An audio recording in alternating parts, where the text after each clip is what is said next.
Green chicken பண்ணுறதுக்கு தேவையான பொருட்களை பார்க்கலாம். கொத்தமல்லி தழை, இதுக்கு முக்கியமான பொருள் வந்து கொத்தமல்லி தழை தான் நிறையா வேணும். அப்புறம் பூண்டு, பச்சை மிளகா, கொஞ்சமாக இஞ்சி, அது எல்லாத்தையும் மிக்சியில் நல்லா அடித்து நம்ம இந்த சிக்கனோட கர்ட், இந்த பேஸ்ட் எல்லாத்தையும் போட்டு நல்லா மிக்ஸ் பண்ணி கொஞ்சம் நேரம் உப்பு போட்டு நல்லா கொஞ்சம் நேரம் ஊற வச்சிடணும்.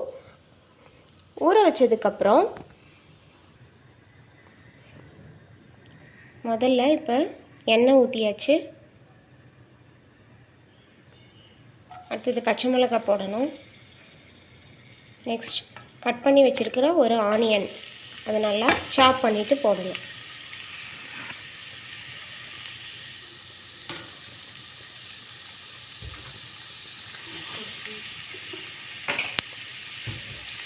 ஒரு பிஞ்ச் ஆஃப் மஞ்சள்தூள் போடணும். அதுக்கப்புறம் நல்லா வதக்கணும்.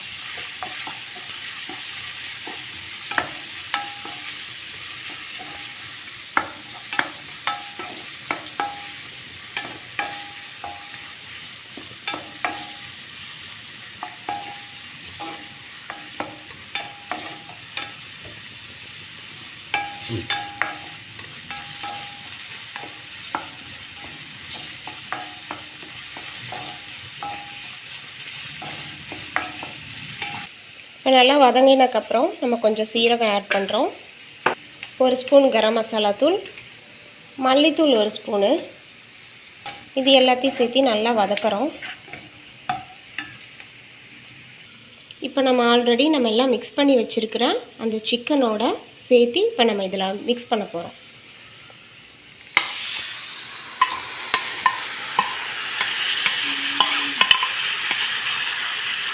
சிக்கன் நல்லா மிக்ஸ் பண்ணி வச்சுருக்கிற அந்த சிக்கனை நல்லா இதில் மிக்ஸ் பண்ணிவிட்டு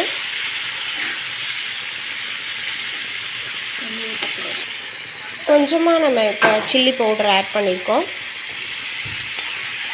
அதை நல்லா மிக்ஸ் பண்ணணும். இதுக்கு மேலே நம்ம தண்ணி இதில் மிக்ஸ் பண்ணக்கூடாது. இப்போ ஒரு லிட்டு போட்டு நம்ம அதை மூடி வைக்கிறோம். அதுலேயே கொஞ்சம் நேரம் சிக்கன் குக் ஆகட்டும். இப்போ நம்ம ஓப்பன் பண்ணி பார்க்கலாம் இப்போ எப்படி குக் ஆகிருக்குன்னு. நல்லா இலக்கி விடணும். நம்ம சிக்கனுக்கு தண்ணியே ஊற்றலை, பட் ஆனால் நல்லா தண்ணி விட்டுருக்கு. சிக்கனில் கொஞ்சம் தண்ணி விடும். அதெல்லாம் நல்லா இலக்கி விட்டுட்டு மறுபடியும் கொஞ்சம் நேரம் லிட்டு போட்டு மூடி வைக்கணும்.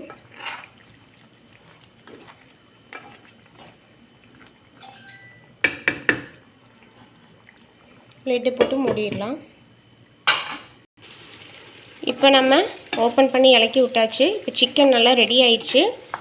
இப்போ சுவையான க்ரீன் சிக்கன் நம்ம ரெடி பண்ணிட்டோம்.